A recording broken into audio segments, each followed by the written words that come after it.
عزیز طلباء و طالبات، اس اقتباس میں پروین شیر نے جو انہوں نے وین کے ذریعے سفر کیا ہے اس کا تذکرہ کیا ہے۔ کینن نے انہیں وین میں بٹھا کر ہوٹل ونڈرز کی طرف لے گیا۔ وین میں وہ اگلی سیٹ پر بیٹھ کر وہاں کے علاقوں سے انہیں متعارف کراتا رہا۔ وہاں کی اسکول کا ذکر کیا، نیلسن منڈیلا کے مکانات کا ذکر کیا۔ پروین شیر وین کی کھڑکی سے وہاں کے کھیتوں کا مشاہدہ کر رہی تھی اور اس علاقے سے، جنگلوں سے مسرور ہو رہی تھی۔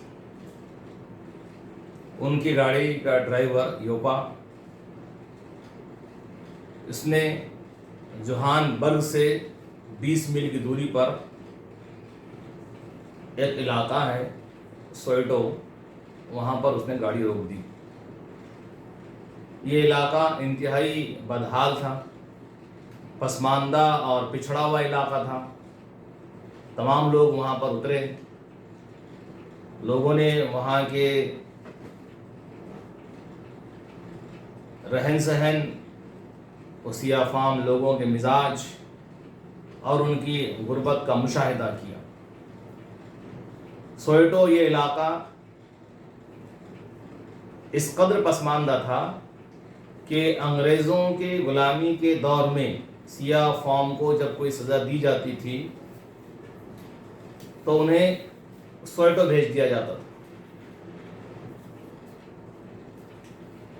سیاح اسے تفریح کی نگاہ سے دیکھ رہے تھے، لیکن پروین شیر اور ان کی فیملی سوئیٹو کے ان لوگوں کا مشاہدہ کر کے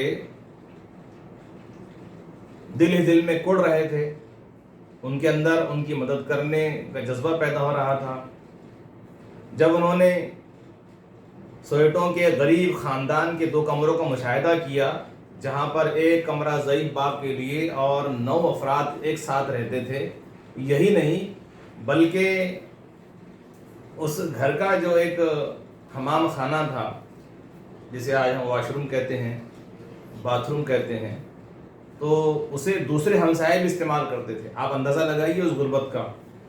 پروین شیر نے کہا کہ صرف جمالیاتی ذوق کی تسکین کی خاطر ہی سیر و تفریح نہیں کرنا چاہیے، بلکہ غریب لوگوں کے علاقے میں جا کر ان کی زندگی کا جائزہ لینا چاہیے اور ان کے متعلق ہمدردی کا جذبہ پیدا کرنا چاہیے۔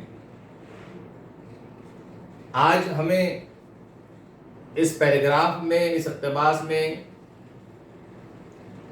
یہی بات سمجھ میں آ رہی ہے کہ اللہ تبارک و تعالیٰ نے ہمیں جو زندگی دی ہے اس پر ہم خوش رہیں، شاد رہیں، پریشانی کا شکار نہ ہوں اور غمگین، اداس، رنجیدہ اور افسردہ نہ ہوں،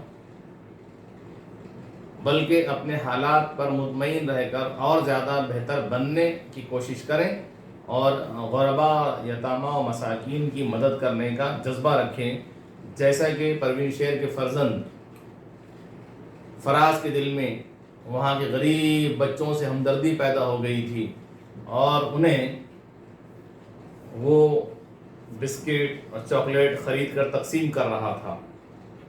دراصل یہ تحریک اسے ان کی غربت سے ہی ملی تھی۔